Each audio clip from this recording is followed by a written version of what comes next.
Rob Kransky, I see you're wearing a Bulls jersey. Yes, word on the street is we're in the 23rd episode of Cut the Nets, and That's right. You know what I had to episode 22 represent was?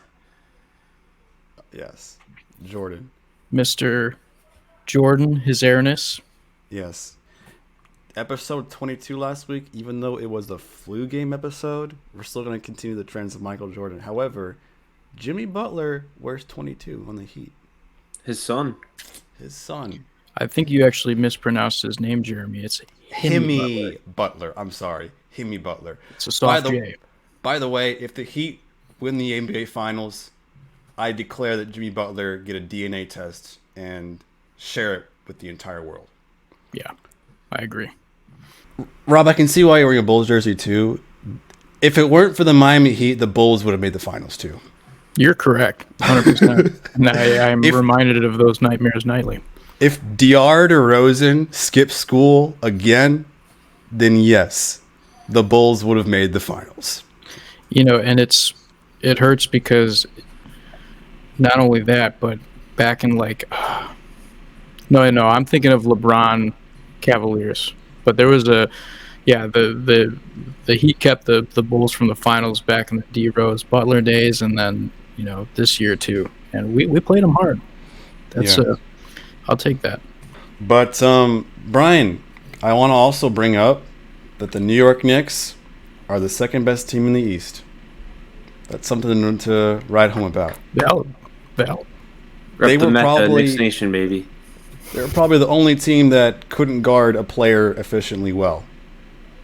Well, sorry, the Miami Heat were the only. Wait, did I say that right? No, I didn't say that right.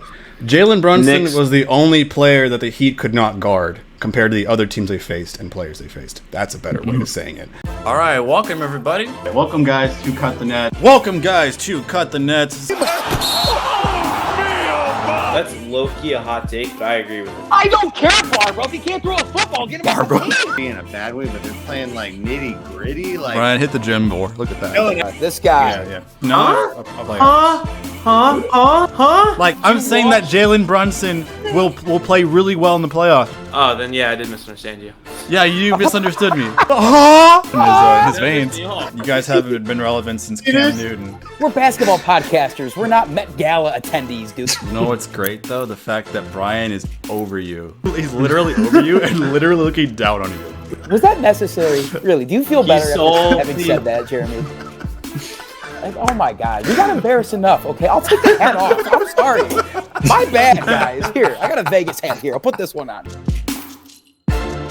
Always a great time at Cut the Nets, fellas. This is Cut the Nets episode 23. 23, the Jordan episode. We have Rob here as our guest. Brian, Thank you, fellas. my co-host. How we doing, guys? Delightful. Delightful. Ecstatic. I like that word. I actually like that word. It's kind of flowery. I like it. We also have college graduate Brian Ramos. Sorry, I didn't mention the college Bro Foxes, graduate. baby. Yeah. Yes, sir. I think with the amount of episodes we've done, we're going to get more personal, share more of our personal lives and personal accolades that we've attained. I actually got a master's in business 2 weeks ago, so. And I have a PhD in the funk. Do you now? A PhD in funk? It's not official. I got it off online somewhere. It's Online? an official accredited website. What's the university? The University of the Bee Gees. Well, the Bee Gees. Speaking of the Bee Gees, the Lakers and Nuggets. Not even. Yeah, that's not even a You great could say, are they from LA? Like that. 70s disco. LA's got to be there somewhere. Somewhere. Paul Westhead. 70s. There you go. Long hair. Long hair, Paul Westhead. Staying alive. Yeah, Jerry Buss with the lavish lifestyle in LA. in the 6 70s. degrees of the Bee Gees. Yep. Anyways, the Lakers and Nuggets game 4 is tonight as of this recording. The Lakers are down 3-0 against the Nuggets. The thing is about this series, it may look like on paper that the Nuggets are just toying with the Lakers, but I feel like the Lakers are probably like 3 or 4 possessions away from winning each game. Yeah. They are just not making the right enough plays, and there's maybe a player or two that aren't performing as well as they should. Namely, D'Angelo Russell. I don't know if you guys saw, but with D'Angelo Russell, they want him gone. Really? And they want him gone, and they want Kyrie to join the Lakers. No. Yeah. That's what frustrates me about, any team that has LeBron on it immediately. Like one guy starts, maybe he's playing a little bit subpar, and all of a sudden it's just like, trade him, get him out of town. Yeah. It's just like, Russell, he's played well. There's been spurts where he's played well. And, the series hasn't been great so far, but he's a better fit tactically for what the Lakers want to do than Kyrie. I mean, why would you have another ball-dominant player next to LeBron? It worked in Cleveland because of the way that they constructed it, but here I don't see that working. But it's not the first time the Lakers have made poor decisions with their rosters. So, yeah, but as you can see, as we go back to the scoreboard, D'Angelo Russell had like 3 points in Game 3. Was 1 of 8 for like 20 minutes. He's not really much of a defender. no. The Lakers really rely on him for offensive threats. And I don't know. I can see why Lakers fans are upset and they want Russell out because his contributions to especially this series have been kind of lackluster. Again, they're like 2 or 3 possessions away from either tying this game up, winning this game. Coming into Game 4, do you see the Lakers taking a game, going back to Denver, or do you see Denver, not playing with their food, finishing this off as in this career this season? Yeah, so I think that the Lakers do find a way to win Game 4 in their home court. Talk about LeBron James, one of the greatest players of all time. He's gonna find a way to pull a win together. He's gonna leave it all out there. He knows it's an elimination game, so I expect the Lakers to definitely win. But Dennis Schroeder has also been decent, but Lonnie Walker him and Hachimura have been running the bench unit. They need to step up, get a little more help behind them. But I think Denver kind of also wants to win this at home. So I see it going back to Game 5 in Denver with the Nuggets winning there. But I think really, like Jeremy, you did mention, each game's been close, except for that one game that was like a blowout, but then the Nuggets almost choked. I think that was Game 2. Might have been Game 3. I don't remember. But no, that wasn't that Game 1 because they were up by like. It was Game 1. Yeah, so they.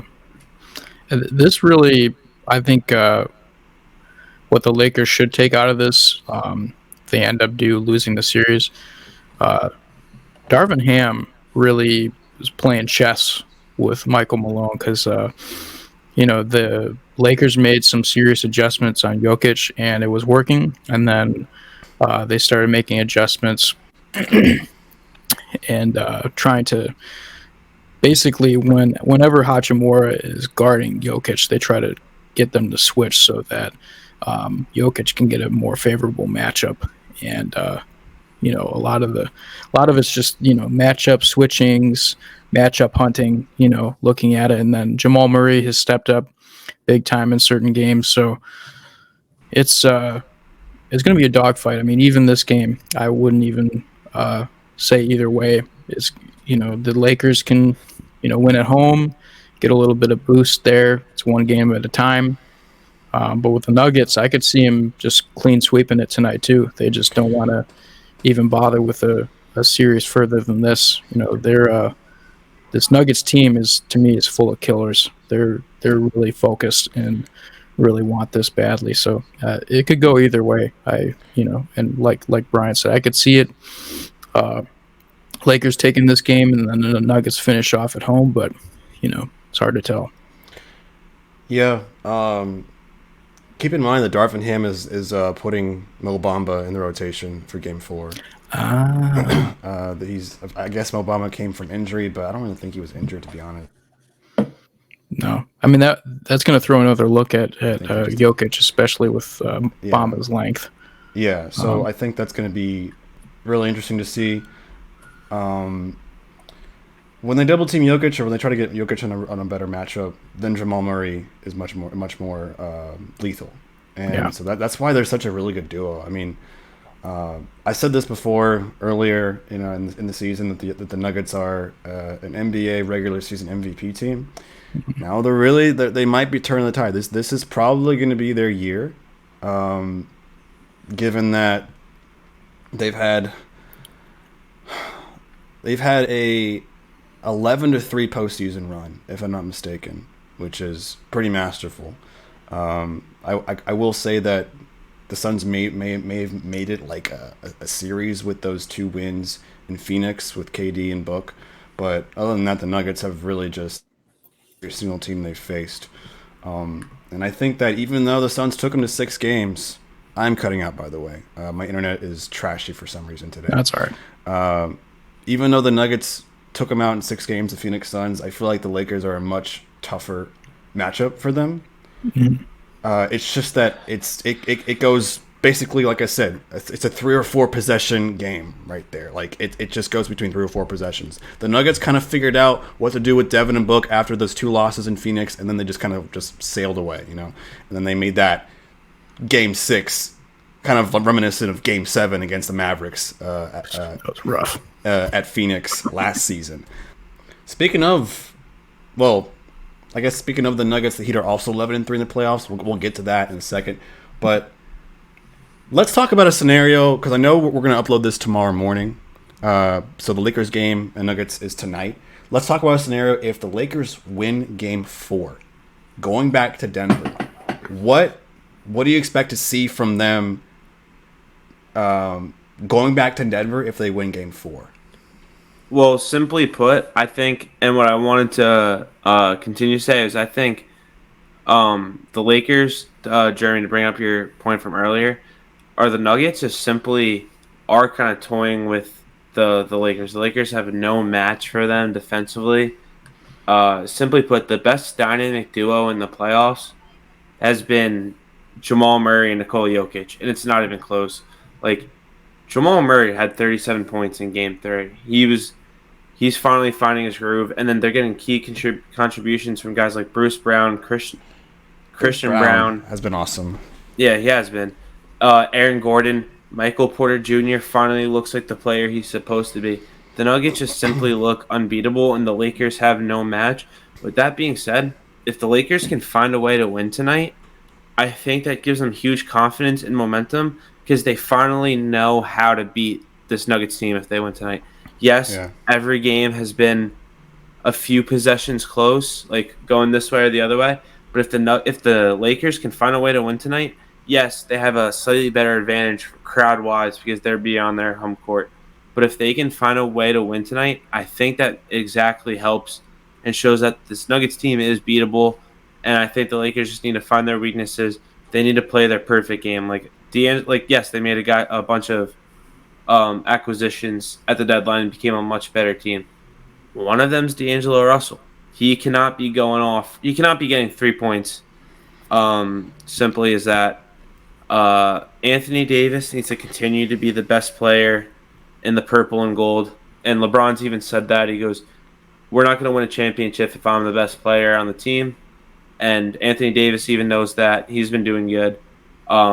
Also, one thing I want to see is try to stop Denver is that Anthony Davis needs to stop guarding Jokic because he is shooting like 64% on Anthony Davis. Yeah, he's getting cooked. Yeah, I saw that one. I couldn't find it, but I saw a stat for 15 plays that Davis guarded Jokic.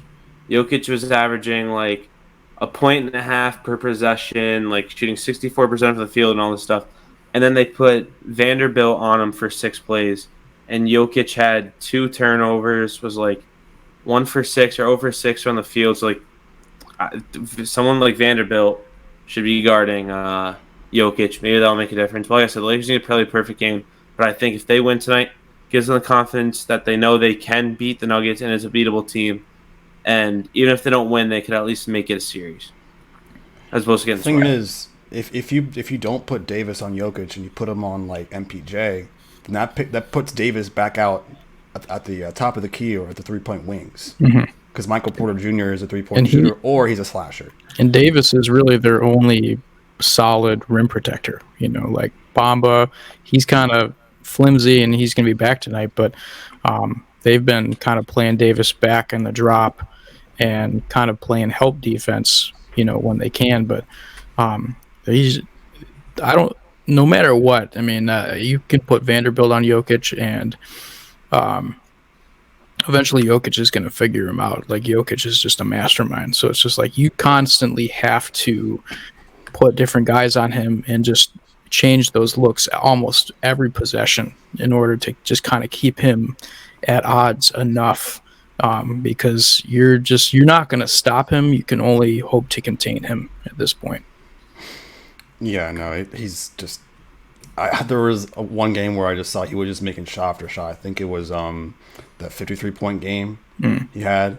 He had that game where he was just knocking shot after shot. It was like more tough shots were made compared to easy routine shots, and it was like, how the hell is he making these? Yeah, he is in my opinion the best offensive player in the NBA. Now, for me to be the best player in the NBA, you have to have a two-way sense and have both defense and offense at least really good.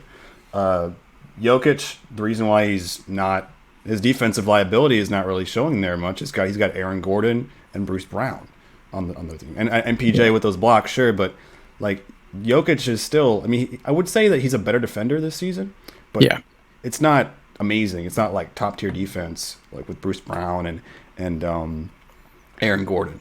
So he's very well protected. He's insulated a lot by a lot of his other teammates who are all healthy this season. So and it's going to be tough because even though LeBron has come back down 3-1 before, this is a 3-0 hole. Yeah, 3-0 hole. The Nuggets have come back down 3-1 twice in the NBA bubble. They very well know what it's like to be in the Lakers' shoes, especially this round. So I don't really see, if even if the Lakers take Game 4, I don't really see the Nuggets blowing this lead. No. Best case scenario, 6 games. Best case scenario for the Lakers. Yeah, I would agree with that. That's no team in NBA history has come back from a 3-0 deficit at this point. And I wouldn't say if I were to look at the Lakers roster and look at the history of the NBA, I don't think that they're the team equipped to make that the first time. I don't. They're not the 04 Boston Red Sox. I don't see it happening. Yeah, it's also baseball too. True. Baseball is it's a guessing game for baseball. It's a wild game. Yeah. For basketball, it's about effort, and of course, baseball has effort too, but it's all about luck too with baseball. Yeah, effort, matchups, athleticism, and that confidence. Yeah, absolutely. All right, let's move on to the Celtics and Heat. Even though both East-West Finals round matchups have the same 3-0 hole, I feel like this is the end for the Celtics. I don't. The Celtics should be. I mentioned to Matt Strout a podcast ago that the Celtics on paper should beat the Heat. They should. They have all-star talent. They have a 3rd overall pick in Jason Tatum, and was Jaylen Brown what overall pick was he in 2016? I know it was a top 5 pick. Yeah, he's either 4 or 5. 2 top 5 he was picks. Third. He was third. On both 3rd. Oh, nice. Jaylen Brown was both. Jaylen and Jason are both 3rd overall picks between 2016 and 2017, and the fact that they can't get it done, and they've been able to get it done years prior against an 8th-seeded Heat who are just coached magnificently well with 7 undrafted players, the only all-star in being Jimmy Butler. Yeah, you can count Kevin Love as an all-star, but he's not the all-star he used to be back then. No way. Kyle Lowry's also an all-star, but he's 37 years old.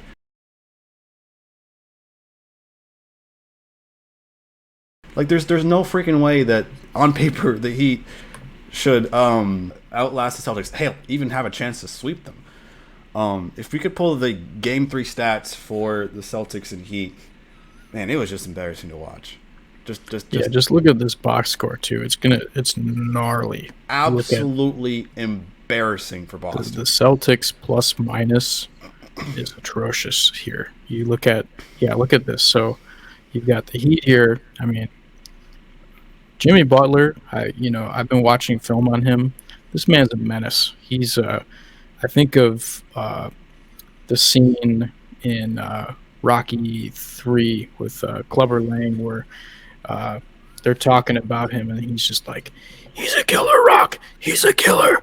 He is hunting for matchups, just hunting all day long, and he's using just hesitation moves, pump fakes. I mean, he's just a master.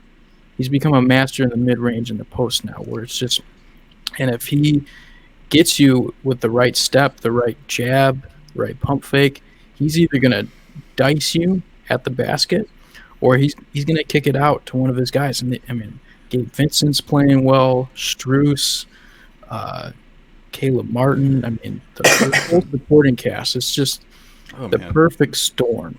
And they're only player to get a DNP was Udonis Haslem. I mean, come on. Yeah, and Heat fans were cheering for him to come in too. Yeah, they should have. Well. Dude, they were up by 30 in the fourth quarter. Give the man some minutes. Haslam should have played. It's his last year. But, Jeremy, I want to touch up on the point that you said with the Heat's rotation. Yeah, they have seven undrafted players on their roster. In the Heat's rotation, they have more undrafted players than lottery picks. Cody Zeller, Kevin Love, and Bam are the only lottery picks. Kyle Lowry was 24th. Jimmy Butler was 30th. Gabe Vincent, Caleb Martin, Max Strus, Duncan Robinson. Those four players were undrafted. And they're still doing all this by the incredibly coached Eric Spoelstra, who is amazingly never won a Coach of the Year. But I think there's three people to blame for the Celtics series. I think one of them is Joe Mazzulla. I think that Italians never win. Is he Italian? Probably. Well, because just like, I don't know. Like, I think he's to blame in the sense that I think he's not making adjustments and everything. I also just don't think he has the team. Like, he took the Game 3 loss. Sorry, I'm laughing, Brian. Zach, he's like, if he says an Italian, I swear to God. He blamed the Game 3 loss on himself and was like, oh, I should have had the team ready. Like, you should have had the team ready to go in April. Like, when the playoffs started in the last week of the regular season. It's too late. It's Game 4 right now. Exactly. It's going to be Game 4 tomorrow. Exactly. That's a sign of maybe he's not ready to coach or he's not ready for the big time. I mean, listen, I have to give him credit, though, in one regard. This is his first year as a head coach. He spent 3 years previously as an assistant coach.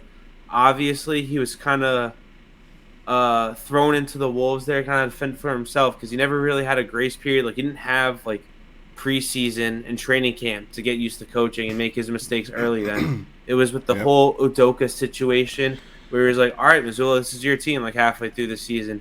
So he's kind of learning on the fly. I expect him but here's the thing, though.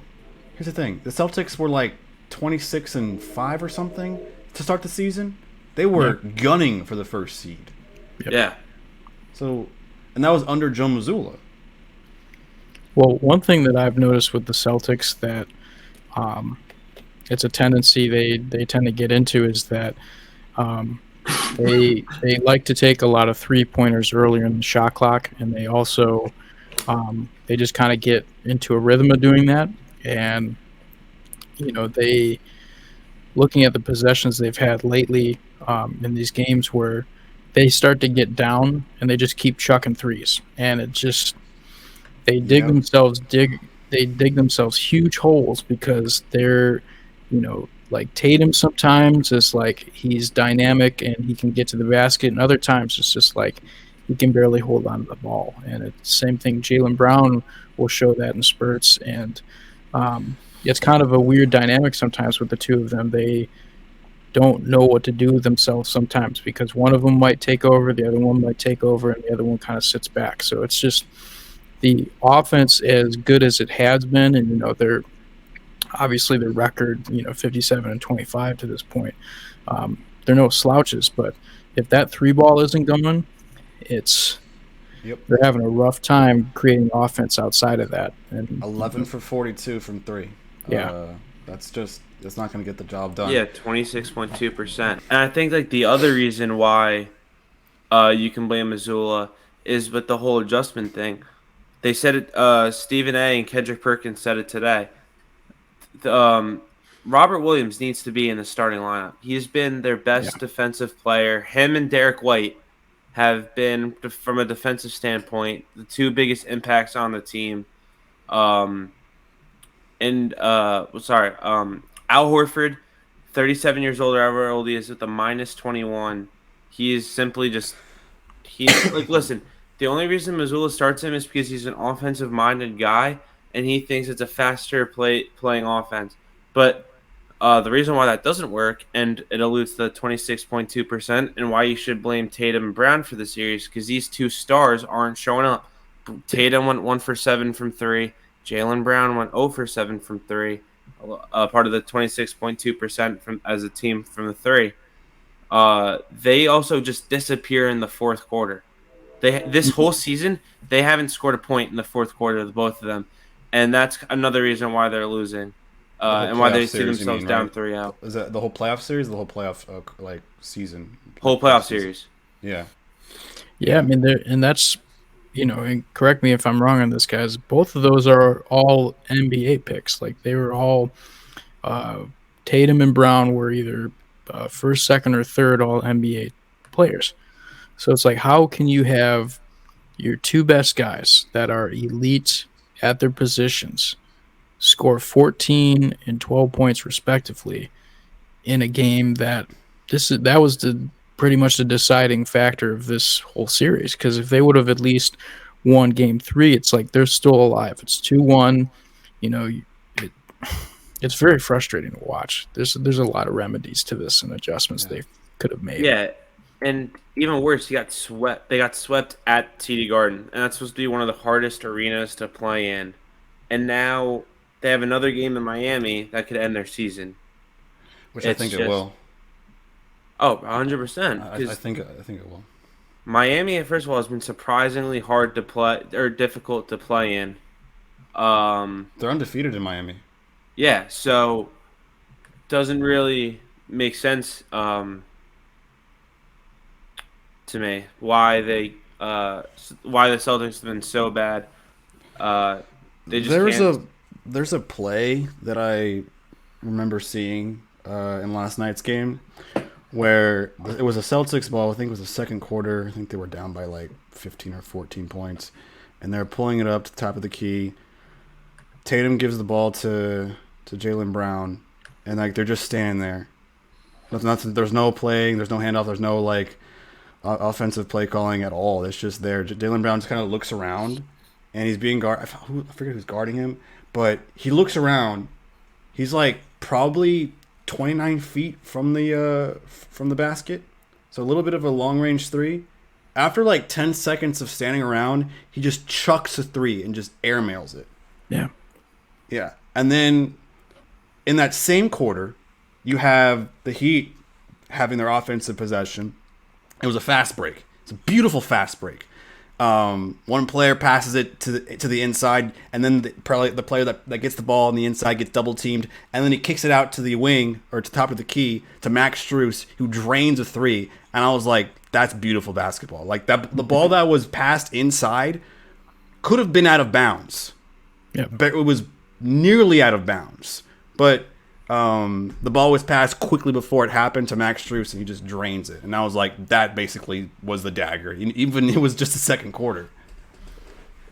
No, the Celtics have, that, and we had talked about it before the show here. It seems like the Celtics and Heat series versus the Lakers Nuggets series are miles apart. Lakers, like, I could see a universe where they win another 2 games. I do. Yeah. But with the Celtics, they pretty much gave up in game 3, and it just seems like they don't have that fire this year that they had to get to the finals last year. And, you know, a lot of factors that play into that. I mean, is it Udoka that really was the variable here that brought them there? The his acumen as a head coach. There's a lot of different factors at play, but the Celtics, if they win one more game, I would be surprised. It might just be a clean sweep. Yeah, Well, not. a lot of people even forget he's still on the team. So do you think if the Celtics still had Danilo Gallinari, this would have been a different series? He tore his Maybe. ACL, right? Or Uh, he had like a season-ending injury. Pretty sure. yeah, he never played this season because it Yeah. was like in training camp or like preseason or Yeah, something. But I don't Zach remember. brings up a good point here. Miami plays better basketball. They're a more fundamentally sound basketball team. 100%. They move the ball much better. Their schemes are much better. And the Celtics, yeah, on paper are a far more talented team. But ultimately, this is going to come down to who plays better basketball. And I know that sounds obvious, right? But it's going to come down to that. And it's gotten ugly. Yeah. What's interesting to see is that even when Butler goes on the bench, the Heat still have options. Yeah. They basically place Bam as like sort of the inside facilitator. So where they just do dribble handoffs to like either Duncan Robinson or Strus or Caleb Martin or Gabe Vincent on the floor, and they're all playing small too. And it's just basically like a sort of like a rehash of a Kerr-led coaching system, like a Steve Kerr-led coaching system. Because none of them can really ISO very much, maybe except Lowry or Caleb Martin. But for the most part, none of them really ISOs except for Jimmy Butler. And they have so many options with that. Joe Mazzulla, whenever came on to coach after firing Ime Udoka had a better coaching staff, if I'm not mistaken. True. He had more eyes and ears who had more veteran leadership. Missoula, I think the coaching staff was kind of cut to about half. Yeah, because they lost Will Hardy. He had taken over as the Jazz head coach. And there was someone else, too, that had left. So, yeah, they almost had effectively like 2 to 3 head coaches on that staff, and now it's like just Missoula. That also might be a factor as to why the Celtics are down 0-3. I agree. And we're nearly down 3-2 against the Sixers. And should have swept the Hawks, but didn't. Took them to 6 games. Yeah. A lot of thinking to do about this offseason. I'm going to call it pretty much Celtics season over right now. I'm calling it. Yeah. I think Jaylen Brown is, of course, going to want the Supermax because he got the All-NBA nod.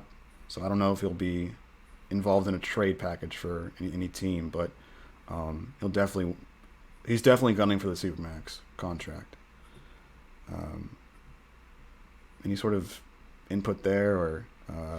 I mean, if you're Jaylen Brown, I don't see how you don't do that unless you just literally hate Boston that much, where you're just like, you know what, like, I'll figure it out. Like, I don't need all that money.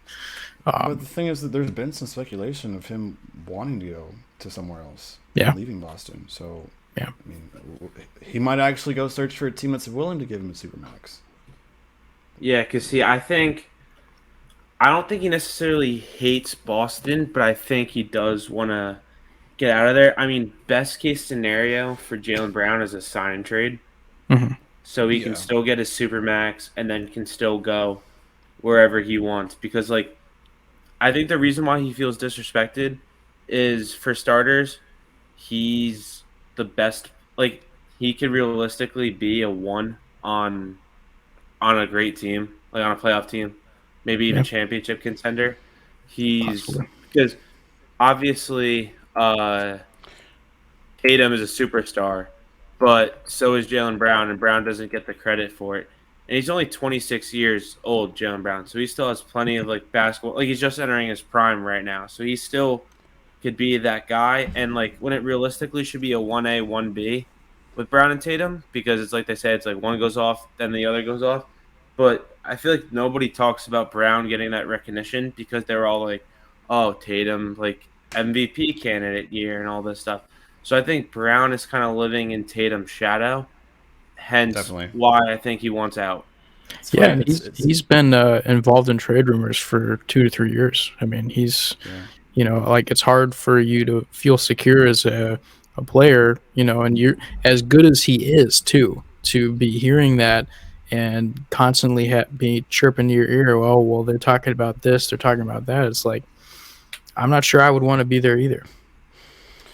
Yeah, it's funny because like Brown was drafted before Tatum, which is funny Yeah. to see because like Tatum stole a spotlight immediately during the Eastern Conference Finals in his rookie season against LeBron's Cavs.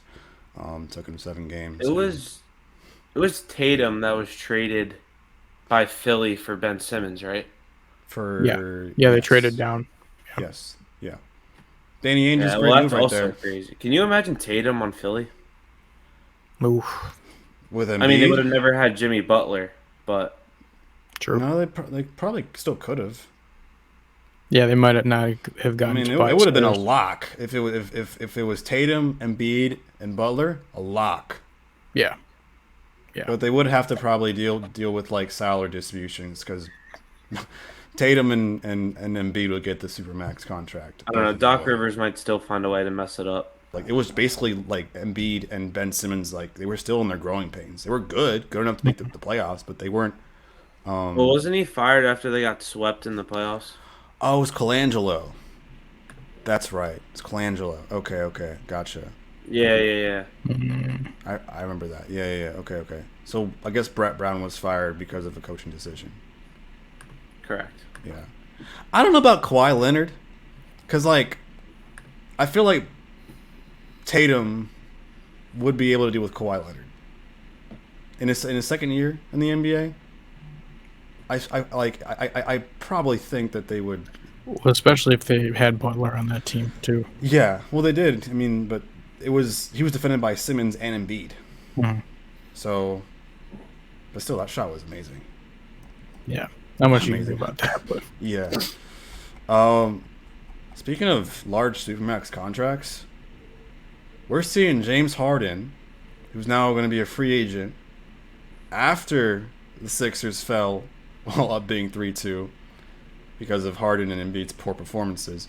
He wants 4 years, $200 million at age 33. the man's out of his mind. I don't know. And he wants to have the basketball freedom to be himself. The basketball. That's such a dumb take. Like what? Absurd.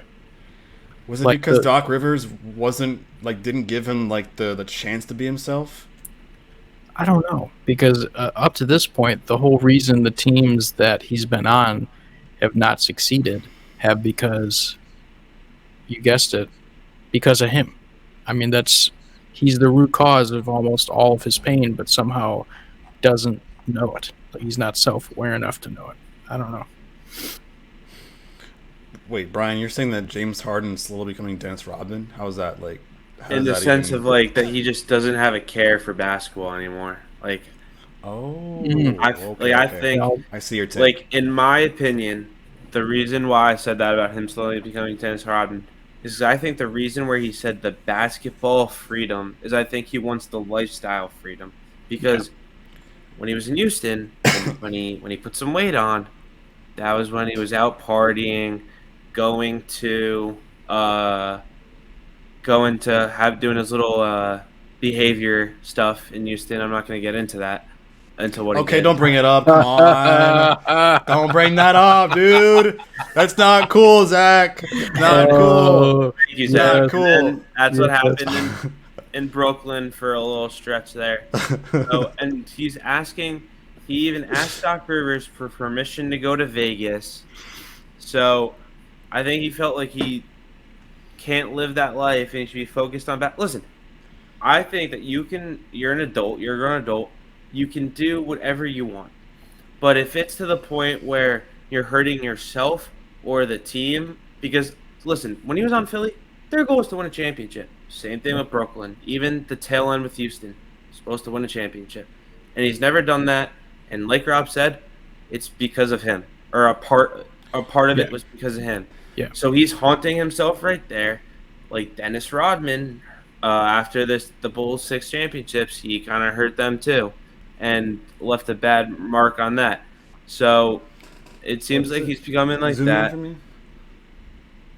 James Harden declines player Yep. option. Yeah. Yeah, I think that he doesn't earn that right to be with a competitive roster and have the basketball freedom to be himself and wants a huge say in the next coach. Like I think that he kind of lost that right when he put that weight on and came at the cost of hurting his team time in and time out. Like to this day, I'm still annoyed that Embiid and Harden were pretty much like, "Oh, we can't do it by ourselves." When I hated that response. I hated that response. when they suck, When when they Tobias suck. Harris played better than you, scored over 50% from the field, 19 points, and when you're PJ saying, Tucker "Oh, played better than them. yeah." He had like what, 3 or 4 3-pointers at that game? Mhm. Yeah, and like 3. I think he had 3 3-pointers in the first Yeah, quarter. Tucker came out blazing. Or when Yeah. Georges Niang was the biggest storyline of that game. Well, that was in garbage time, but Yeah. So the only thing I can take out Good of what one. Brian said was I'm slowly seeing James Harden turn into Dennis Rodman, and he has like a rainbow beard. That's what I'm imagining here. I don't know if that's my ADHD, but Well, I said slowly. I want to see it. Listen, There's I a think mock-up somewhere. I know this is a different sport, but also the Harden 4-year, $200 million reminds me a lot like Robinson Cano when he made the jump from the Yankees to Seattle when he asked for that big contract. I think he Big got Cano very vibes. full of I mean- himself and tested it, and then he that caused played him well, to go on though. decline. he Not really. He got into a decline because he took PEDs. That's why. He was really good the first couple of seasons as a Mariner. I remember that. Like he They had like just 40 sucked. home runs. That They was just the only sucked. problem. Yeah, he had empty stats. But when he got steroids, that's when he had injuries and Yep. started to decline his performance, and now he's no longer an MLB player. Like he was trying to make a run at the Mets, and they didn't work out either. I agree, Um, though. I agree. But Yeah, so I just think to that your- Harden's kind of having that, like, using this, oh, I'm a veteran now, I'm egotistical, and I'm becoming more selfish, but he didn't earn that right to be selfish. Yeah. Actually, here's a fun fact. Harden has gone to every strip club in Houston following a playoff exit, except for Philly. Interesting. You saw him at the strip club with Lil Baby and other rappers in Houston after a playoff exit. Like literally the day after a playoff exit, you can see him partying at like one of the Houston clubs. But in Philly, yeah, he went to Vegas, but he had to ask to go to Vegas. But after they lost against the Celtics in 7 games, no news of him going to a strip club.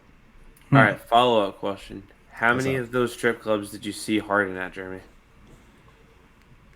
You should know me very well, dude. I don't go to strip clubs. That's a waste of my money and time. It is. But if I were to go to strip clubs, I probably wouldn't be able to afford it. So probably zero Also still. valid. Yeah. I would probably blow up my credit card if I went to those strip clubs. No. $3,000 bottle service? Get the fuck out of here. No. Even with the girls with the little firecrackers or something. Sparklers. Sparklers. They're just like, with the fucking Grey No. Goose and the no. Absolutely not. This makes me really concerned for a lot of Rockets fans who aren't analytical. They're all pretty much casual, and they want to see Harden back in a Houston uniform because James Harden can be himself if he's in Houston. Tillman Fertitta, who's the owner of the Rockets, he wants him back. He even quoted that he wants, even Bleacher Report. If you see a Bleacher Report, then that's probably most likely gonna happen. It's like 95% true. But yeah, Tillman Fertitta, he mentioned that like Harden and him are really good friends, and he expects him to be back in Houston in the future, whether it be in this offseason or in future off seasons. And because of that statement that he said with Philly, I'm very, very concerned.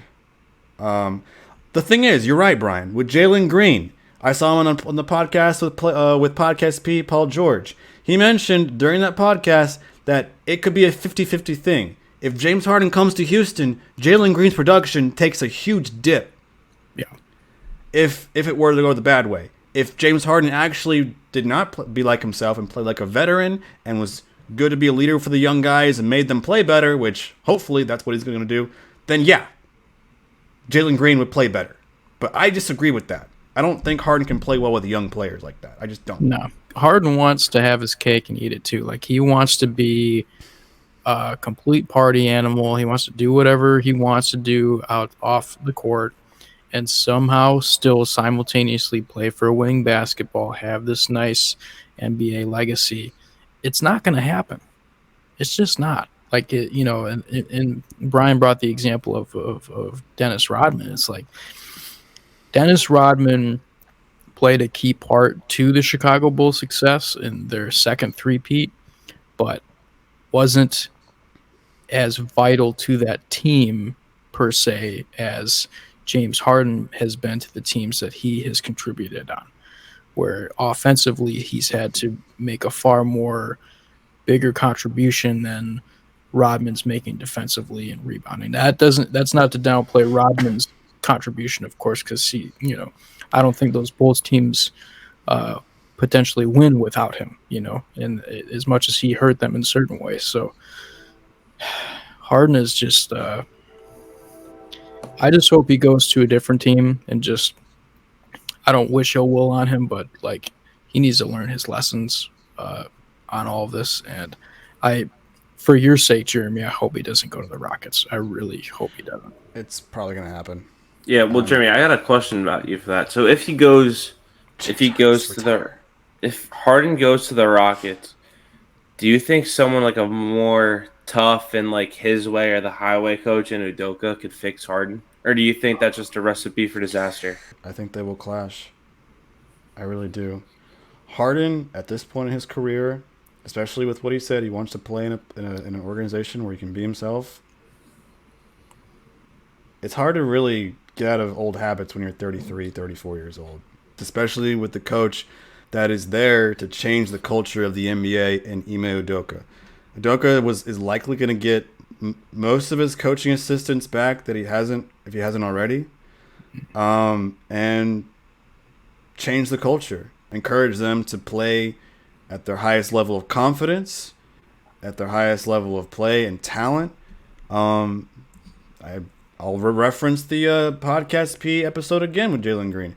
Paul George actually said to Jalen Green that I see all-star potential in your entire starting five. You guys just need to grow together, get older, and within a few years, you guys will be unstoppable. Yeah. I'm butchering the quote, but basically he said that to Jalen, and Jalen agreed. He's like, yeah, for sure. So with Ime Udoka, I think that's a perfect combination there, but if Harden comes back, I don't see any sort of agreement or accommodation or sort of any kind of like good decision making that Harden will make for Udoka to have good chemistry with him. I just don't see it. I don't see it. It's at this stage in his career, Harden I'm not saying he's old yet. He's just not going to change. He's going to be who he is. Well, then what changed for you? Because there was like 3 or 4 episodes in a row where you'd be like, "Oh, Harden's coming back," and you were so ecstatic. And now you like, I told you, I can see the fear in your eyes of him coming back. Like, it's going to happen. You seem so sad. The fear is there. The fact that he said that he wants to be himself, which means strip clubs, bottle service, hanging out with Lil Baby and Drake. Part of that, I think, that doesn't help his cause is that the Rockets got the number 4 pick, and they're looking to trade that pick, though. They're looking to trade up and get the second overall pick. I think if you can leverage that, I hope you all do, because you're just basically get drafted a Thompson brother, and that's not an immediate difference maker that the Rockets kind of need at this point. Well, who do you think the second pick's going to even be? Scoot Henderson. Scoot. Yeah. See, that's what I thought, but a lot of people have been saying it's going to be Brandon Miller. And then there's been talks that the Knicks might trade up a Portland for 3 and a huge deal for Randall, including Jeremy Grant. That is a really good trade, Brian. You should be really happy about that. See, that's what I've been saying, but a lot of my friends are like, "Oh, that sets the Knicks back. What is Scoot Henderson and Jeremy Grant gonna do for the Knicks?" And I'm like, first of all, it allows Jeremy the Grant. floor to be spaced better. Yeah, he's on Portland. Oh, that's right. Oh, okay. Oh yeah, he'd be involved So, in that trade. okay, he'll be involved in that. Yeah, okay. Yeah. They were saying that it'll. I was like, first of all, it allows the Knicks to space the floor better. Mm-hmm. Randall has a team-friendly contract, so it's easy to move. Mm-hmm. The Knicks get way better defensively. I think it makes the Knicks better. Yeah, no, I see it. Especially after these playoffs. No, and if you can find a way, because here's the thing. The one thing I think we can count on is the Hornets doing something stupid. They just cannot draft. They don't know what they're doing. So They're going through an ownership exchange, by the way. So MJ's gonna sell a team. and that could be a difference maker, the ownership change. But I think at number 2, they already have LaMelo Ball, and so of course they're going to be like, well, we don't want to pair Scoot and LaMelo together. And in a basketball sense, yeah, I'm not sure I would want to try to figure that out either.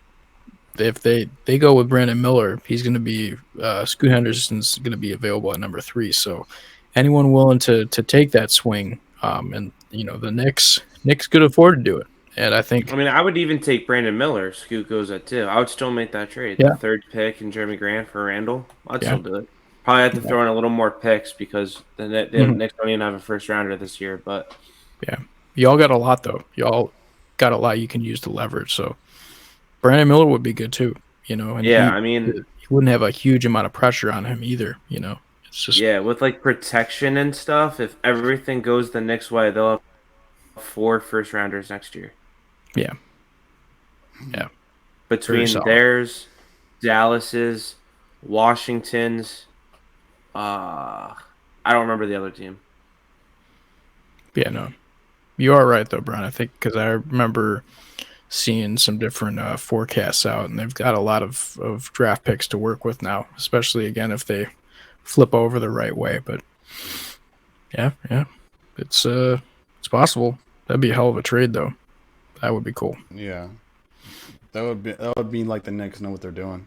I can definitely see it. Right.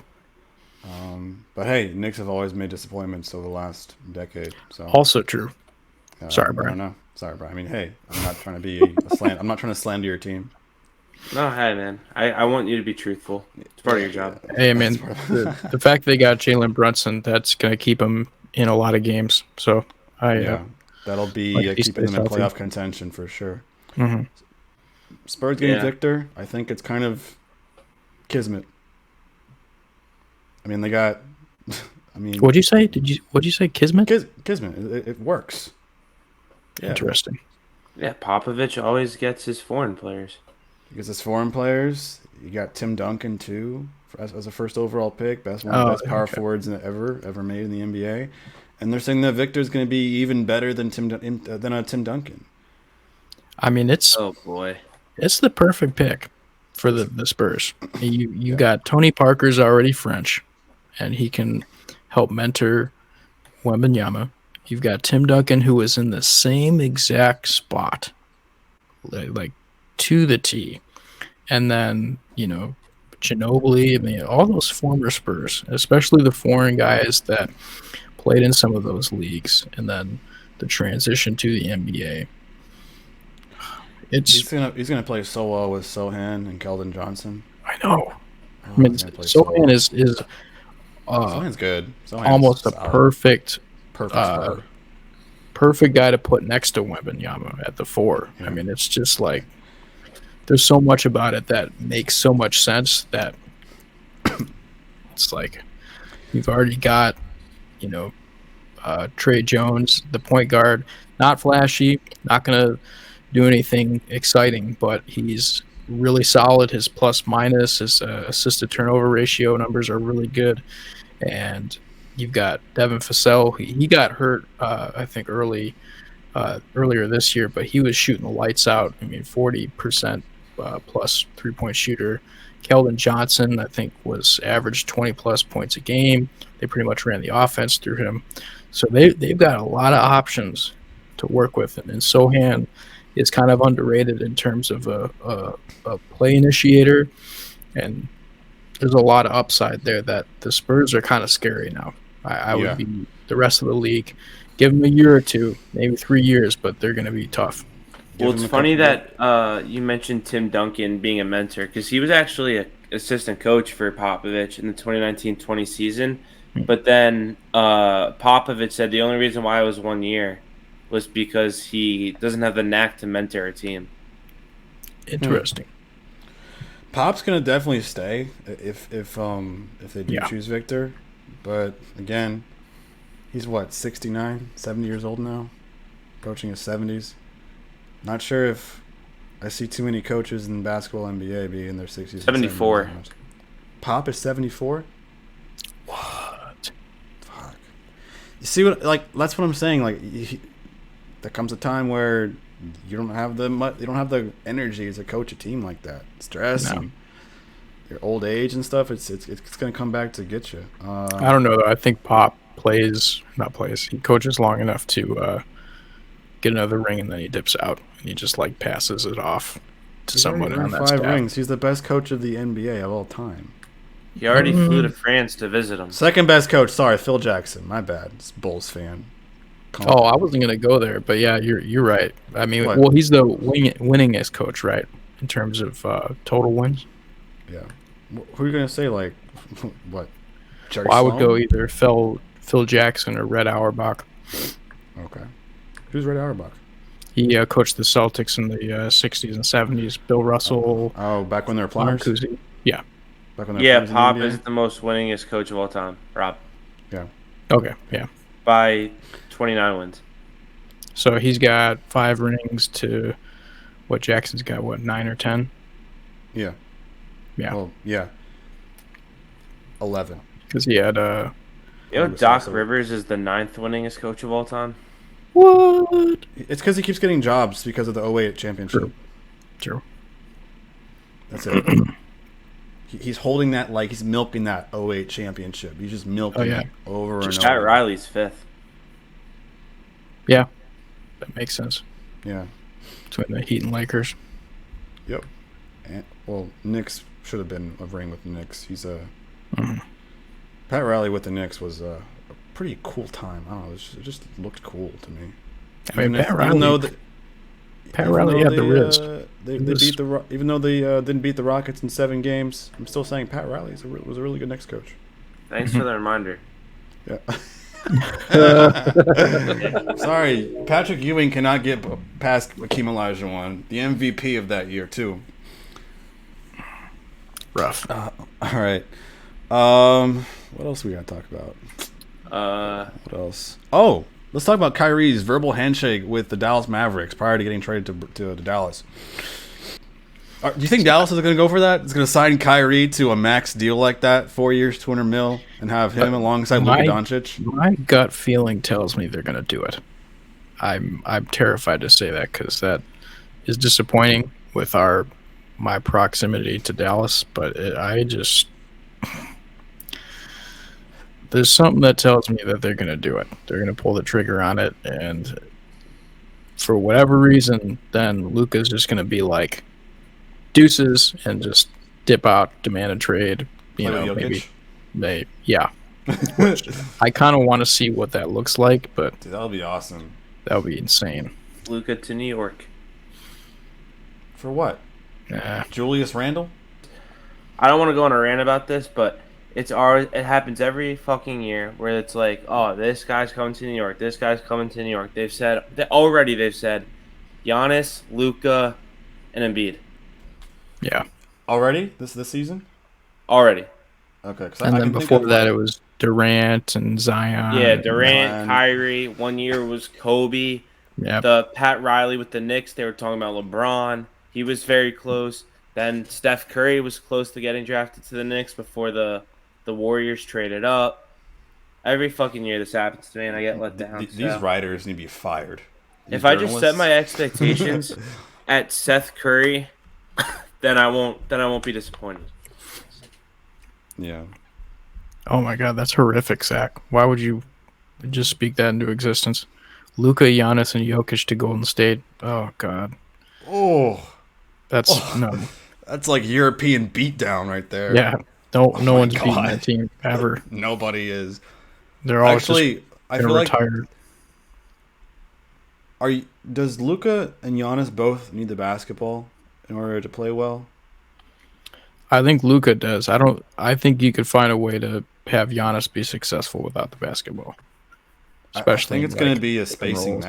matchup nightmare with Giannis and Jokic in the paint like that. That's true. One really slow guy you can't defend, and then Giannis is going to be switched up to the wings with Jokic in the paint. Yeah, not going to happen.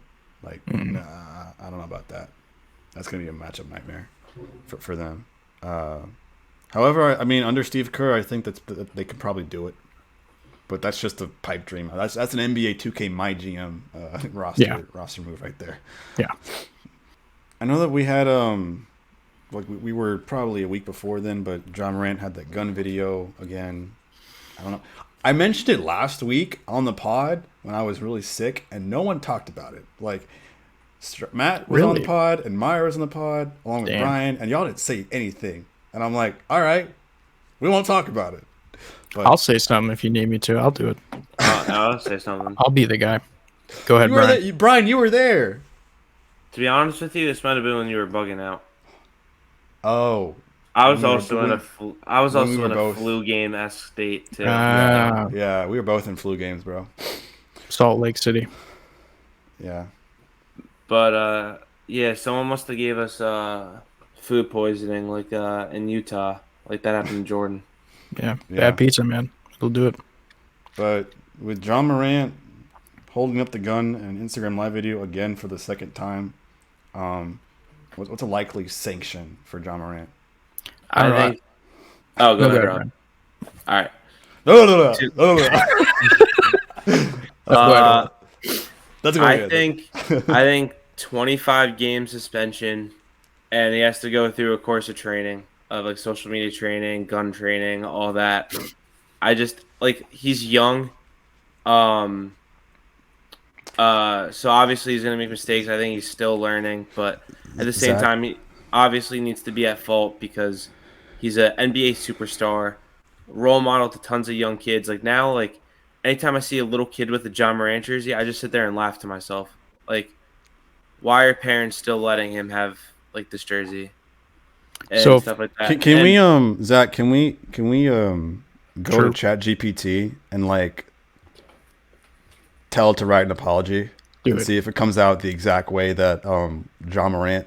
Pretty damn close. Oh, so you guys have also seen that rumor that ChatGPT wrote his apology? I'm pretty sure, honestly, like that literally looks like a ChatGPT. Like, I don't think that he rewrote that or his PR agent wrote that. If I were commissioner, I'd give him half a season. I'd suspend him 41 games. Okay. I think he's not going to learn until you hit his pocketbook, honestly, because some of these guys, I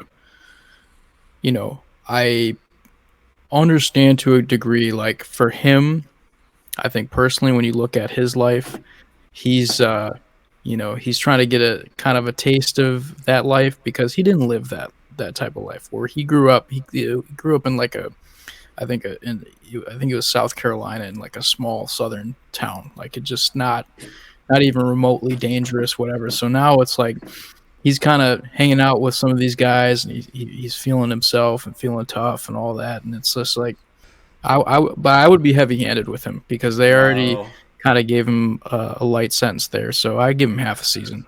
Wow, very identical. Aside from a few words, it's pretty identical. Yeah. ChatGPT is John Morant's PR agent. Yeah. John Morant needs a social media team too. That's another thing. Yes. Yeah, absolutely. Because he's a couple strikes away again from getting like OJ Mayo and getting banned. Me a paragraph. I know I'm disappointed. The two responsibility. I'm going to work on myself. Oh my god. It's pretty much there. That's pretty much there. I know I'm disappointed. A lot of people. I'm committed to continuing to work on myself. The last sentence is the same as ChatGPT. Listen, if it finds out that it's public that he actually wrote that on ChatGPT, then I'm with Rob. I think you give him half the season because then it shows that he just doesn't even care. Like it was almost like Kyrie's apology too with the whole anti-Semitic stuff, where he was like, he's not apologizing, but he's like, I'm sorry you got offended. Yeah. Not learning anything from it, Oh, you know, man. like Yeah, it's just stubbornness. So it's like, I would give him half the season then. But if he's actually truthful and that was real, It wasn't real. oh, it definitely wasn't. But I want to give him somewhat of a benefit of a doubt. If it was, I do like those last two sentences that it shows that he's trying to work on himself, and he also understood by saying like, I know you guys not may believe me or my words, but I guess he's also acknowledging that like he knows he won't earn the trust back with some people. I honestly can't wait to see how he goes back with the team and how he's treated. That's what I'm gonna be looking forward to see. I you know, his I think he's lost a few endorsements now. He lost Rightfully the so. Nike Powerade, and he lost something else, I think. And that's where, you know, and I hate to be heavy handed, but it's just like some of these guys, they're not gonna. It's just not gonna register up here until you start taking money away from them. His So shoes are also no longer being listed on Nike's website. Yep. Yeah. Hitting them where it hurts. Yeah. There's consequences for your actions, kids. Wait, you're gonna edit this part, Jeremy? Unless you start talking funny. Well, I'm gonna say something, but like you, it's a shot at someone that probably shouldn't be in here. All right. Make it casual and God. I'm gonna share my screen. Do it. Jeez. Whatever this is, I'm afraid. Okay. So write a paragraph, apologize to everyone about my actions. Dear everyone, blah blah blah. Make it casual and hood. Yo, Oh, what's no. up, everyone? I gotta apologize by straight up for recent actions. no. I know I messed up big time. I want to say sorry to each and every one of you. My behavior was whack. I can make no excuses because I know I messed up.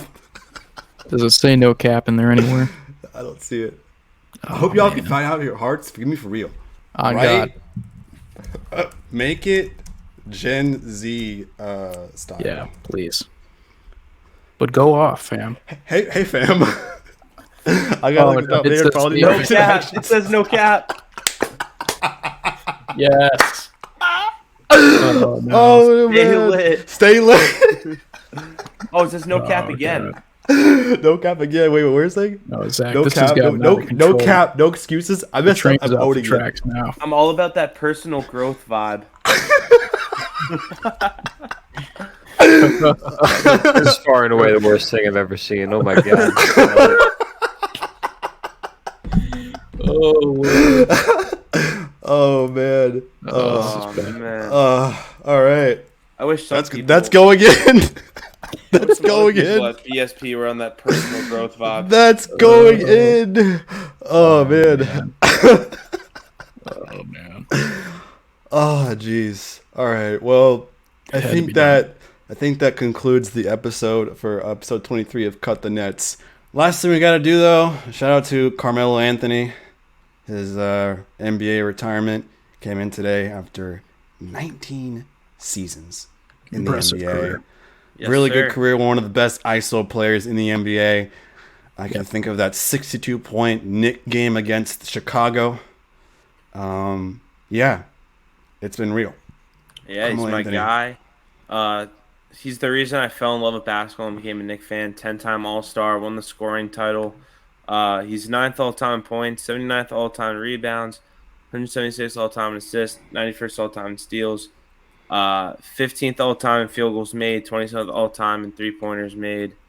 In his Knicks career, he's 7th in points in the franchise, 3rd in points per game, won the scoring title, 3-time gold medalist, and is the all-time U.S. Olympic scoring leader. Never forget not know that. 62 points on Michael Kidd Gilchrist. Nice.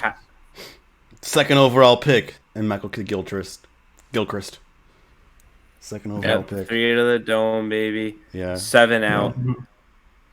Future Hall of Absolutely. Famer. He's earned it. And first all time in hoodie workout videos where he's cooking cats. Yep. First all time. All right. Hoodie Mellow, baby. Hoodie Mellow. I think that's how we'll end this podcast today. If you enjoyed this podcast, please give us a like and subscribe. It really helps out with the algorithm. And also check out our other podcast episodes that we have in our channel. This is Cut the Net signing out.